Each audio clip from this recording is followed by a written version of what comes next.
Hi friends, welcome to another monthly money reset where we dig into my budget from the past month and I show you literally everything that I made, spent, and saved over the past month. And also we set my budget up for a new month. There is something that we need to discuss immediately. I'm really surprised it hasn't come up yet, but the streets of Panama are jumping at all times of the day. I have tried to find a place in this house, or I guess in this Airbnb, in this teeny tiny 450 square foot Airbnb, where there's great lighting and there's not the noise of the streets from Panama, but it's inescapable. Like anywhere in the house, you can hear the road rage of the drivers down there. So yeah, enjoy the lovely ambiance of the city as we hang out together and set up my budget. Now that we've addressed the immediate concern, if you're new to this video, I want to say hi. I'm Kayla, I'm 26. I work as a travel physical therapist or travel PT. It is not a travel nurse, it's a travel physical therapist. I feel like somehow that's a little bit confusing sometimes. It's not my favorite thing in the world to introduce my job so early into introducing myself because I just don't like feeling like I'm defined by my work, but it is an important part of my life and it explains like why I'm in Panama right now, or I guess how I'm in Panama right now. I usually work for about 3 to 4 months at a time and I just take a contract, and then in between those 3 or 4 months, I can choose how long of a break I want to take and then start up another contract. And I'm just on a break right now. And I thought with this break, hey, what if I go to Panama for a month and go learn some more Spanish? I love Spanish, by the way. I'm like a 16th Puerto Rican, I think, or maybe 32nd. My mom's dad is a quarter Puerto Rican. So like my mom's dad's dad was half. So I don't know what that makes me, but it makes me some of it. And he's always instilled in me that like Spanish is a really important language. And I kind of just built a love for it really early on in life. And so I love the Spanish language. I've been studying forever. I feel like I've been studying Spanish literally forever. And then just slightly more about me, because I feel like I'm always mentioning Devin in my videos. I do live with my fiance Devin, and he travels all around with me, which is wonderful. And I just love posting personal finance videos and videos about whatever the heck else is going on in my life, because I try to live my very best life and I like to share it. So yeah, that's me. And if you're not new, you know that I made absolutely zero money in April and I still somehow made some sort of a budget out of that. And so let's see what exactly happened in April. I don't know if I've ever had all green bars in my overview tab like this, so that's nice to see. I guess it's just because this month was so predetermined. Like I knew exactly how much money I'd be bringing in and how much money I could spend, being that like none of it came in from a paycheck. So yeah, not really much there other than the fact that I am ending the month with $1,568. Usually I try to like zero my account out and go back to the budgeted beginning balance, which is around $600, but I still don't know when I'm gonna have a job again yet. I know I'm gonna start working sometime in May. I'm just not sure, like mid-May, end of May. And so there's really no point to me in like moving all my money into my savings if I might still need to use it. So yeah, I'm just leaving it there in my check-ins account. It is so hard for me to do. Everything in my body wants to just like shove it all in my savings, but I know that it will just be counterproductive. So it's fine. But as far as income, I brought over all my Panama sinking fund this month and I've only spent about 800 of that. I'd expected to spend almost half of it by now, but Panama's gonna be a little less expensive than I planned for, which is wonderful. I'll talk about that just more later. But then yeah, all my time off sinking fund. I haven't had to pull from my emergency fund yet. That really is just gonna be like if I'm getting close to zero in my account and I still need more money. I would love to do everything I can to keep it there. And I think I haven't had to pull from it because like I said, Panama was a little bit cheaper than I expected. And then I did get this refund check, which is always nice. It would be nicer, I feel like, to be able to invest it or like have an extra student loan payment paid off, but I need it right now. And then I sold 2 budget templates this month. And as always, if I scroll over to savings, I put it straight into my emergency fund. It's just not consistent income right now that I want to rely on in any way or even take anything from. So anytime I sell one of those budget templates, I put it in there, which I guess is a wonderful little tiny plug for my budget template. If you are interested in getting my budget template, I have it listed on Etsy, or just if you're looking for a new budget template in general, I feel like Etsy is such a wonderful place to go. There are so many options for budget templates. Whatever you're looking for, Etsy has a version of it. So you should check out Etsy if you're trying to revamp your finances. This light is bothering me. I'm gonna move it down. Wonderful. Okay, the expenses look really different this month. I know I explained this in my April reset, but just for anyone who wasn't here, one more time, the way I tracked my expenses this month was I did all my normal tracking. Like I used my normal categories, groceries, eating out, whatever XYZ category that something fit into until I got to Panama. And so I got to Panama like 2.5 to 3 weeks into April. And now everything I've been spending here has just gone under the Panama expense. I was pretty accurate with my grocery spend number. Wasn't sure how that was gonna go. So I'm happy that I was like right about the 300, because usually I'm used to spending like 5 to 6. but since it was shortened and I was home with family, I was just like, I'm not sure what this is gonna be.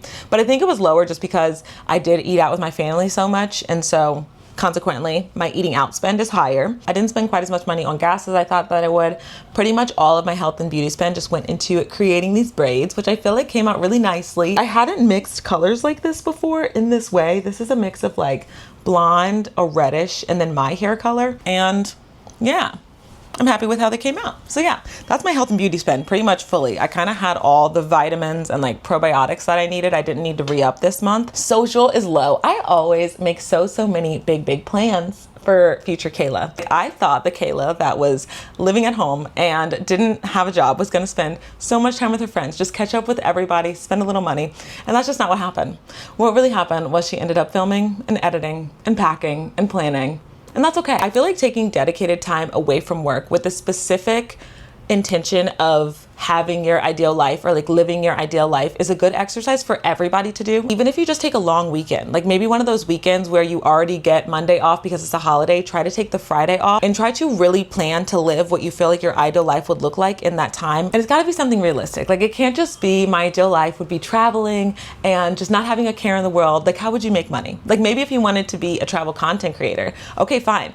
Take that time, go on a trip, make a portfolio, take pictures of the hotel you're staying in, all of that stuff. Really try to live in your ideal life. But the point of this is, I feel like it's such a good exercise because I think so many of us think that like, if we didn't have work, we could be living our best life. Like if I didn't have work, maybe it'd be so easy to be a full-time content creator. I've had so much time to edit. If I didn't have work, I could finally work on that like travel portfolio or have more time to learn about real estate. And what really ends up happening for me, at least when I have these breaks, is that like, just because I don't have work does not mean I automatically just have this 24 hours of free time, which is frustrating to a degree, but I feel like it helps me just have more of an internal locus of control and stop blaming work for everything, because it shows me like, hey Kayla, you had a month off from work and it wasn't that easy to just pump out 3 videos a day or like go hang out with all of your friends all the time. It just helps me blame work less and shows me that like, regardless of the situation, 9 to 5, no 9 to 5, like I'm never gonna be fully in control of my time and things aren't gonna go exactly how I plan them to go, and it helps me be more okay with that. Something that I need in my life. So in other news, my gift spend for the month was 0.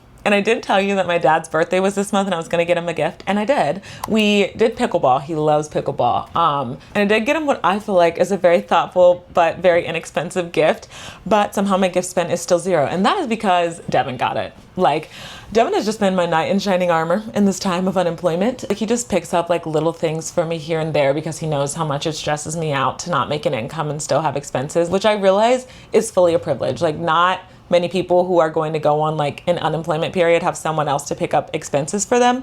And so for that, I'm truly grateful, but that's what a partnership is. I feel like just helping each other out here and there. So there was a gift that I got this month. It just wasn't a gift that I bought this month. But anyways, my doodad spend is mostly clothes that I got for myself before this Panama trip, which honestly, I should have just planned for. I think that I had high hopes that I wasn't going to buy myself new clothes before a trip, but like, who do I think I am? Of course I'm gonna buy myself new clothes before a trip. It's just in me. Miscellaneous was just a bunch of random stuff, which I guess is what miscellaneous is, but I did pay for a tax home consult this month, which I feel like a large proportion of people watching this are not travel PTs or travel nurses or anything like that. But if you are, highly recommend getting a tax home consult. The way travel works is that we get a recruiter, they find us a job, and yeah, I mean, I guess that's how it works, but they usually are not very well versed in all the things we need to do to make sure that we are following the proper tax laws, and they definitely aren't tax experts. So I feel like it's very easy to fall into accidentally like committing tax fraud or just doing something you shouldn't be doing tax-wise if you just only listen to your recruiter. So highly recommend getting a tax home consult. So that was part of my miscellaneous spend. I also got an oil change, and then I had to get a new hard drive for my computer because what I do with my hard drive is I'll like put the little cord in here, and then, oh, I can't close my computer. I was going to show you when I close my computer, but if I close it, my screen recording will stop. But I close my computer, I fold it over, and I stick it in my book bag. And finally that came back to bite me because I think that like just constantly folding it started putting pressure on the ports, and the hard drive stopped working. So I had to buy a whole new hard drive, which was like $150. Do not recommend doing that. Now I have a case for my hard drive, and that was another thing that I spent miscellaneously. And then Panama, which is just $800 of spending bundled up into one big thing. Most of that honestly is just paying for the classes that we're doing here. So we're doing one-on-one classes 4 hours out of the day. It's so much time, but really I feel like I want to make the most out of being here. And that's $440 a week. So far I've paid for a week and a half. So that's about $600 worth of spending, if not a little bit more than that, just fully on classes. And then the rest of it, I had to like get some walking shoes once I got here, because I don't know why I thought that my cute little white Pumas were gonna do the trick. We walk almost 20 minutes to class to and from every day. We've been changing that up a little bit. Like sometimes recently we've started Ubering, or we try to take the metro, and that cuts off like 5 minutes from our walk, but it's nice to get a little bit of AC. But we walk so much, and I just did not have the proper shoes for that. And then I spent like $20 on coffee shop. That's something that I want to make sure I plan to spend money on next month. It's red because I just didn't have it built in as an expense when I was budgeting, because I didn't know I'd be at coffee shop so much. But since I've been like, I guess effectively working from home, just editing and filming videos and stuff, I'm like, dang, it is really boring staring and looking at the same four walls every day. Just being in the exact space is not for me. And I've just drawn so much joy from going to little coffee shops in my town. And every single time I go, I obviously have to buy something. And yeah, those are my expenses for the month. Oh my gosh, I thought I was done because subs and bills and savings are literally so skimpy this month. I completely thought I was finished. Okay, really quickly, subs and bills. My subs and bills are coming out to about $490 right now, being that I don't have to pay for rent. I just already paid for this Airbnb in Panama back in, I guess in April, and then we're not paying for rent when we're staying at home. And then for savings, all I saved was that $18 that I got from my 2 budget sales on Etsy. And so yeah, now that is it for the month. So this is what my overview looks like. It's like such a tiny little sliver on the savings. It's very sad. And this one shows me exactly where my money is going. And then once again, when I look at actual versus budgeting for savings, there's literally nothing there. It's like the tiniest, I'm gonna zoom in, the tiniest little sliver for the $18. And yeah, that's the month of April. So now I'm going to take some time to reflect on the month and also do just like my check-in on my yearly goals. I've been doing that each monthly reset and I really enjoyed that. I feel like my reflections, as long as I'm in this like transitional time, are gonna stay pretty minimal. Unless I do some like large outlandish spending, because for the most part, I don't have too much money to spend to critique myself on. I do feel like I'm maintaining just kind of like a high stress baseline feeling when it comes to money right now, because every dollar that I spend, I feel like is drawing from a very finite pot, and I feel like I'm just like watching the money drip away. But I don't know, I feel like my reflection for myself is really just to kind of acknowledge that emotion and realize that I'm feeling stressed about it and try to allow myself to not. But this is a time that I've chosen. Like I've chosen to be here, not making money, doing something else. And sometimes when I'm feeling stressed about my choices, or like the choices that I make create this baseline level of stress, I like to play out the opposite. So like I like to talk to myself and be like, Kayla, would you rather the opposite? Would you rather just be working a 9-to-5 right now and bringing in money and not get the opportunity to come to Panama and not get the opportunity to spend a month plus just focusing on content? And then I look at that choice and I'm like, no, I would not rather that choice. And it does not make it all melt away, but I feel like it makes like 20% of it melt away, at least for the moment. And it's just something that I have to constantly remind myself when I feel like the stress gets high again. I play out the scenario and I'm like, do you want the opposite? And if the answer is no, enjoy your life. And I'm excited to look at my goals for the year and just check in on everything. So I've got them pulled up over here. My first goal for the year is for us to buy our first home. And what I've been doing for that is just trying to make sure that I save $1,000 each month into our joint account. This month doesn't count, and May might not count either. And so that'll just be something that I need to take into account in like June to add to it. Another big monetary goal I set for myself was to invest $13K this year. And that is based off being able to invest about $1,500 each month that I'm working. So once again, April does not count. Okay, let's talk about a goal that I did make progress towards, because those last two are kind of just like sitting where they are right now. But becoming monetized, someone asked me about this under one of my more recent videos and it forced me to look at it. I have kind of been avoiding looking at it because I feel like I just want it to like pop up and surprise me one day and just be like, ta-da, you're monetized. And like, I don't want to be already knowing that I'm waiting on like 100 watch hours, 50 watch hours, but we're still far enough away that I can like check in on it. I'm about 500 watch hours away from my monetization goal. And last monthly reset, I was sitting at about 3,200. So I was like 800 watch hours away. So 200 to 300 watch hours in a month is not bad at all. Yeah, that's a goal that I did make progress towards this month. Consistently save into sinking funds is another one of my big yearly goals. I've done really well with that this year, which is why I was even able to go on this trip. Like I've said a couple times that the money for this trip came from a sinking fund. but like, I need you to understand that every single dollar for this trip came from a sinking fund. Like, it was already fully set aside, and the sinking fund was just such a nice lifesaver. I didn't feel like I was just pulling out of my emergency fund. I very intentionally saved towards it, and then leading up to the trip, I wasn't stressed like, do I have the money for Panama? Because I've been saving for it for months. My final monetary goal that I literally made sitting here with you last month was to create one new digital product. I really want to ramp up the budget template that I have out there, and this is a wonderful reminder of that, because I think just with all of the like getting to Panama of it all, I kind of forgot about that. I wouldn't have had time to really do that anyway, I feel like, but this is a wonderful reminder that I need to work on that, because I said that was going to be a Q2 goal. January, February, March, April, May, June. Yeah, I guess I have till the end of June to do that, and I start working again by June, so I need to hop on that. But yeah, those are my goals for the year. Really short and sweet. I feel like that is the theme of this monthly reset. Not bringing in any paychecks, not saving any money makes for a very simple reset. Okay, I have my phone out because I know I'm gonna need my calculator for this, so I'm gonna get that up. I'm starting out the month with 1568.28, which is just what I'm bringing over from April. And then I'm gonna just subtract 200 from that, because that's about how much I want to stay in my account. Usually that number for me is closer to 500 or 600 that I want to have as a buffer, but we can rebuild up that buffer once I start working again. So that puts me at 1368.28. And then I already put in the only other income that I'm gonna have, which is I have 230 still sitting in my time off sinking fund, so I'll use that in May if I need it. And then my gift sinking fund, which I just use for like birthdays, and then I'm also trying to bulk up for Christmas early on, so that way it's not October, November, and I need to save like $1,000.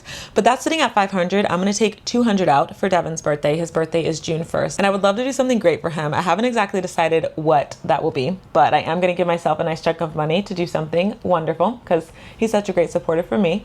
So yeah, that's for his birthday. So when I add in the 230 and the 200 from the money I'm bringing in, that brings me back up to 1798.28 to work with overall. I went ahead and just brought over all my subs and bills already, because those aren't gonna change at all. If I don't get a job, then I won't be living anywhere else and I won't have rent. But if I do have to pay rent, I have a travel PT sinking fund that I'll pull from, because clearly there's nowhere else to get money from to pay rent for the month. Yeah, so my subs and bills are $490.35. I'll take that out, $490.35, and that puts me at $1307.93. And it's nice because there's already kind of a running total of that. I said it puts me at $1307.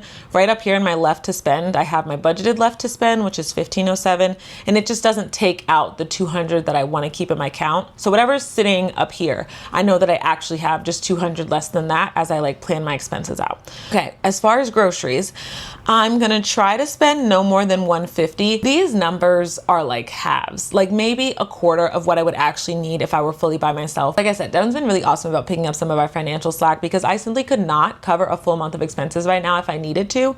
But I'm also not gonna just be like, oh, because I'm not working, you can do everything. If I have saved and I'm able to contribute something. So that's what we're gonna figure out right now. What's realistic for me to contribute to the house this month? So I'm gonna do $150 for groceries. I'll try, my normal for eating out is like $50, so I'll do that. Gas, last month I budgeted like $200, I think, and it only cost me $80. So I'll just do $100. And then health and beauty, I know as soon as I get back home, I need to get these out. They're already itching. They're already getting just slightly frizzy. I want to put my face so close to the camera, but I don't know if you can see. I don't know, but they're already getting just slightly frizzy. And that always happens with me because I do my own braids, and I like to go for more of like a natural island look. I don't know how natural you can be with 30 inches of hair. Like clearly this is not mine, but I don't know. I just don't like it to look as synthetic. And like it just came like fresh out the pack. Every braid is exactly perfect. I like them to be a little fuzzy.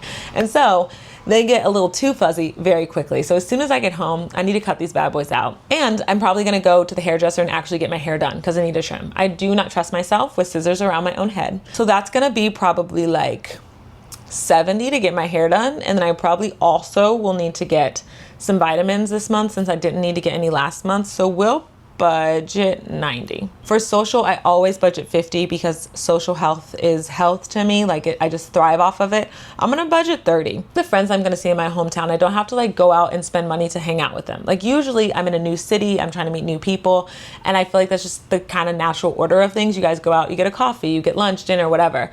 But like my friends, I can just go hang out at their house, or we can like just go on a walk. Like a lot of our hangouts are money free, so I'm only gonna budget $30. I think I wanna do doodads and miscellaneous last because they're kind of like unnecessary things. Same for coffee shops, but Panama has to happen. I'm gonna give myself another $500 for Panama. I don't want to sit here and be saying like, I don't have 500 to spend on Panama, because I do. When you look at my Panama sinking fund, I have over $1,000 more that are supposed to be going to Panama that I'm now using to kind of fuel the rest of my life in May. And so I'm not going to be here on the Panama trip like, oh, I just have no more money. I don't have money for this trip. If anything, I don't have money for my life after this trip, but I'm going to say maybe 500 for the rest of Panama. That brings me down to 387, aka 187. Have mercy. Let's just say 50 for doodads maybe. And then my normal budget for miscellaneous is 150, and I know that on top of that, I've got to get an inspection. I don't really want to change what I budget for miscellaneous because that's like the unknown. And I would love to say, oh, nothing unknown is going to happen. But consistently, I'm hitting that like 150 mark each month of unknown things that happen. So I'm going to do the 150 plus 50. And at this point, we're just over and it is what it is. And then for coffee shops, I'll budget 30. Cool. And savings are going to be nothing. I did write emergency fund up there in case I put anything in there because I have extra money. But for now, we're planning on nothing. All right. So, oh, it's not that bad. I thought it was going to be negative up here. I'm at 157.93 left, which is actually like negative 157.93. So I'm going to do an extra 200 for my emergency fund. Yeah, perfect. Perfect. We officially reverse engineered our May budget. We will see if things go according to plan. I'm sure there will be some bumps in the road. Let me just stop the screen recording. Wonderful. Okay, well, that is the month of May all set up for. I feel like these monthly resets just keep getting like more and more different each time, which I'm kind of here for. Practicality wise, I do love the structure of getting a paycheck, consistently showing you how I save it and like what my expenses look like. But in reality, I like that my life is exciting and different, and all of my monthly reset videos are not going to be the same because my life is different every month. Anyways, as always, thank you so much for joining me and setting my budget up with me. I am so eager to edit this video and see how it turns out. You will not know how many times I like cut and stopped and paused because I said the streets were jumping, but they've been extra jumping today. The Panamanian residents have been protesting because they're trying to raise their retirement age, and as they should, like good on them. And I'm sitting here with my video and I'm just like, we're not going to make it. So many times I was like, we gotta stop. We're not gonna make it. We can do with a little bit of street noise, but like the straight up chants from their protest, I did not think I was gonna make it through this video. But we made it, and shout out to them for being out there and protesting the things that they don't want their government to do, because my YouTube video is 100% not more important than that. And everything worked out. So anyways, like I said, thank you for watching, and I will see you very, very soon in another video. Bye.